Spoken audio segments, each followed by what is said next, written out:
मौसमी हमारी सहयोगी उस जगह पर मौजूद है जहां बैठक चल रही है। मौसमी, जल्दी से बताइए, तमाम दिग्गज नेता दिख रहे हैं कांग्रेस पार्टी के, क्या मंथन है इस वक्त है वहां पर?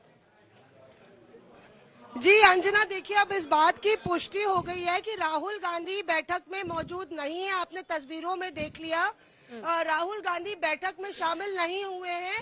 वो क्यों शामिल नहीं हुए ये नहीं मालूम, पर तमाम नेता जो किंग्सवे कैंप में थे, डिटेन थे, केसी वेणुगोपाल से लेके दीपेंद्र हुड्डा, वो स्टीयरिंग कमेटी के मेंबर है, वो अभी धीरे धीरे करके मीटिंग में पहुंच रहे हैं और मीटिंग शुरू हो चुकी है। बैठक शुरू हो चुकी है और अंदर से जैसे ही खबरें आती है, मौसमी आप इशारा कीजिएगा, हम आपके पास फौरन आएंगे। किस तरह से कांग्रेस पार्टी आगे आने वाले वक्त में इस पूरे मूवमेंट को आगे ले जाएगी, क्योंकि वो जाहिर तौर पर विरोध हम देख रहे हैं। रांची की तस्वीरें भी बीच बीच में दिखाई है जहां पर बीजेपी और कांग्रेस के कार्यकर्ता आमने सामने हो गए।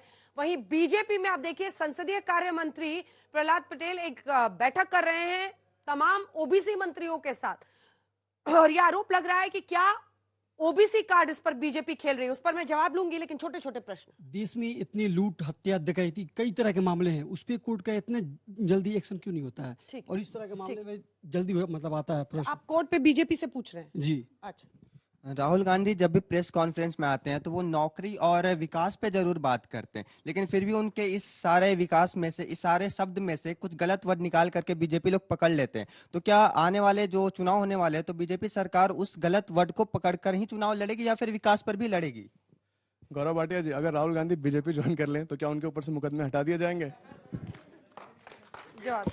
सवाल है। सबसे पहले तो भारतीय जनता पार्टी ज्वाइन करने के लिए आपको कर्तव्य परायण, मेहनत और ईमानदार होना चाहिए। मेहनती वो है नहीं, ईमानदारी, भ्रष्टाचारी भी है, तो ज्वाइनिंग का तो सवाल ही नहीं उठता है। लेकिन एक बात जरूर कहूंगा, और ये बात इसलिए कह रहा हूं कि आज बड़ा सवाल क्या है अंजना जी, बड़ा सवाल ये है कि आपका विश्वास न्यायपालिका में नहीं है।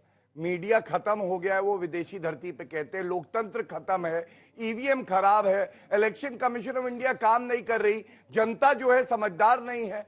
ये कब तक दूसरों पे प्रश्न उठाएंगे, अपने अंदर भी तो झांकेंगे कि नहीं झांकेंगे? और एक बात और बस कह दो, जो कहता है ना प्रधानमंत्री तेरी कब्र खुदेगी, जनता ने कानूनी तौर पे आज पिंड दान करा है। मेरा क्वेश्चन आपसे है, आप मोदी अडानी बनाकर एक नैरेटिव बना रहे हो। अडानी तो एक सिंपल बिजनेसमैन है, अडानी के संपर्क तो कांग्रेस से भी अच्छे हैं।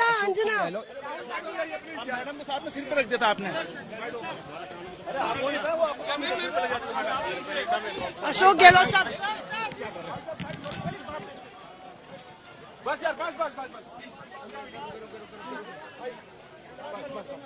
आए हैं राजस्थान के मुख्यमंत्री, और मौसमी ने जो पहले बताया था राहुल गांधी वहां नहीं पहुंचे हैं। जो तस्वीर दिख रही है मौसमी, अशोक गहलोत रवाना हो गए थे जयपुर से, दिल्ली पहुंच गए कांग्रेस दफ्तर।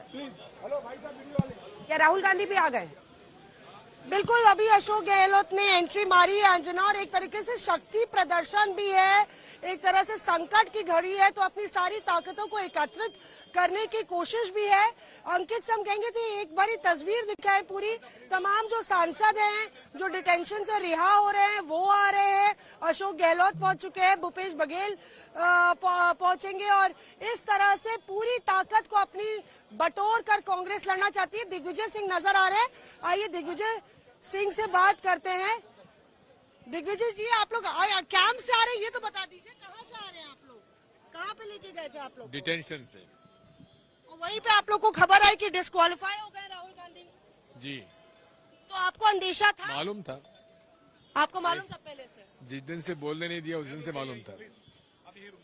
पर यहाँ पे बीजेपी के अनुराग ठाकुर ये बोल रहे हैं, दिग्विजय जी, अनुराग ठाकुर ये बोल रहे हैं कि कानून अपना काम करेगा। 7 मामले और है राहुल गांधी पर। हाँ, चलिए, अच्छा है। 7 मामलों में मतलब 6+6+6 कितने साल तक बैन रहेंगे राहुल गांधी? यहाँ पे देखिए दिग्विजय सिंह और प्रतिभा सिंह, आराधना मिश्रा, तमाम कांग्रेस के नेता यहाँ भीतर जाते हुए। स्टीयरिंग कमेटी की बैठक शुरू हो गई है। आपको बताया कि किस तरह से शक्ति एकत्रित करने की कोशिश कांग्रेस कर रही है, और ये तस्वीर कांग्रेस हेडक्वार्टर में हम लोग देख रहे हैं। इससे पहले आपको याद हो ईडी की जब का बुलावा आया था सोनिया गांधी को, उसके बाद इस तरह की तस्वीर देखने को मिली थी और उसके बाद जिस तरह से मल्लिकार्जुन खड़गे का नामांकन हुआ था तब ये तस्वीर देखने को मिली थी। और अब एक बार फिर से कांग्रेस जो है एक तरह से एक्शन मोड में नजर आ रही है।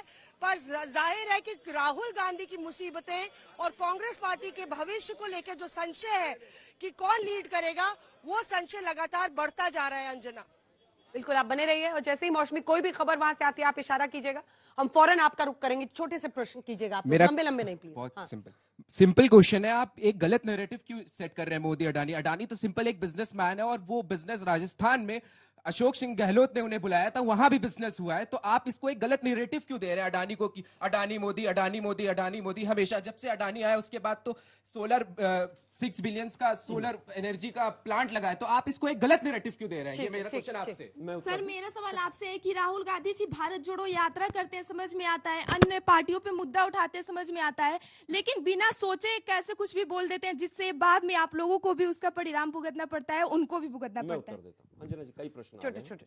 सर मेरा क्वेश्चन गौरव भाटिया जी से है कि आपकी पार्टी के लिए आप ये मानेंगे कि ये राहुल गांधी के खिलाफ अपकमिंग इलेक्शन के लिए एक चाल हो सकती है कि उसके लिए वो एलिजिबल ना रहे उनकी सदस्यता रद्द करने के लिए? अंजना जी, मैं कुछ सवालों का जवाब रुक जाइए, आप ही के पास आऊंगी, घबराइए। मेरा सवाल आपसे, क्या ये जो एक्शन लिया गया है ये कांग्रेस के लिए एक बहुत बड़ा झटका हुआ, क्योंकि कहीं ना कहीं आपका 2024 का इलेक्शन आपके सर पे है? हाँ, जवाब दीजिए। देखिए, झटका तो कांग्रेस के लिए नहीं है, नई लड़ाई कांग्रेस की है।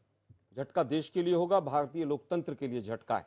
जिस तरह से त्वरित गति से काम किया गया, किसी ने कहा देशद्रोही मीर जाफर, राहुल गांधी के पिता कौन है, राहुल सरनेम किसका है, डायन, सद्दाम, चतुर बानिया, गोली मारो, आज वो ज्ञान दे रहे थे गोली मारने वाले, रामजादे हरामजादे, पूरी एक कम्युनिटी को हरामजादे कहा गया। किसी थाने में FIR नहीं हुई। किसने कहा गया? एक सांसद ने कहा दिल्ली के चुनाव में, और उसको 6 महीने बाद प्रमोट करके मंत्रिमंडल में केंद्र में ले लिया गया। ADR की रिपोर्ट कहती है 96 सांसद ऐसे हैं बीजेपी के जिन पर हीनियस क्राइम्स हैं, लेकिन वहां पर एक्शन नहीं होगा। मोदी का याद होगा स्टेटमेंट 2014 का, संसद में जाकर माथा टेका था दिखावे के लिए और कहा था कि मैं 2 साल के अंदर जितने भी पॉलिटिकल केसेस हैं उनको खत्म कर दूंगा। मुझे एक केस बताइए जो 2 साल के अंदर खत्म हो गया हो। लेकिन इन चीजों के ऊपर नहीं होगा। अभी तक किसानों को इनकम टैक्स से नोटिस जाते थे, वो 3 काले कानूनों का विरोध कर रहे थे। शिवसेना के MLAs को इनकम टैक्स और ED के नोटिस जाते थे, वो वहां ज्वाइन कर लेते हैं, सब खत्म हो जाता है। 1 महीने के अंदर एक आर्ग्यूमेंट, और कह रहे हैं कि साहब ये 4 साल क्यों लगे? बीच में जो कंप्लेनेंट है, जिसका लोकल स्टैंड आई नहीं है, जिसके लिए नहीं कहा गया, वो बीजेपी का MLA है। वो जो मोदी साहब है वहां के MLA, मैं कहता हूं कि उन्होंने जाकर हाईकोर्ट में कहा नहीं नहीं अभी रुक जाइए, अब इससे कर, उसके बाद हाईकोर्ट में। एक सेकंड सर, क्या कांग्रेस पार्टी को थोड़ी तेजी नहीं दिखानी चाहिए थी? मतलब आपको अभी तक समझ में नहीं आया कि ये लोग किस तेजी से काम करते हैं? नहीं, हमें समझ, देखिए हमें तो समझ आ रहा है कि किस लेवल तक जा सकते हैं,